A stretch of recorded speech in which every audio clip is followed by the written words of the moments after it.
લોકસભાની ચૂંટણી નજીક આવી રહી છે, જેના પગલે તમામ રાજકીય પક્ષો સક્રિય ભૂમિકામાં આવી ગયા છે। વાત જો ભાજપની કરવામાં આવે તો લોકસભાની ચૂંટણીને ધ્યાનમાં રાખીને ભાજપે મોટી તૈયારીઓ શરૂ કરી દીધી છે।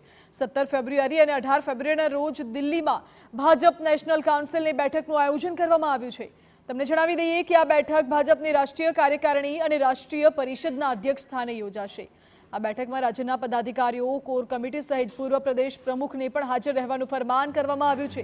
બીજી તરફ Lok Sabha cluster in charge, Lok Sabha in charge અને કન્વીનરને પણ બેઠકને લઈને આમંત્રણ આપવામાં આવ્યું છે।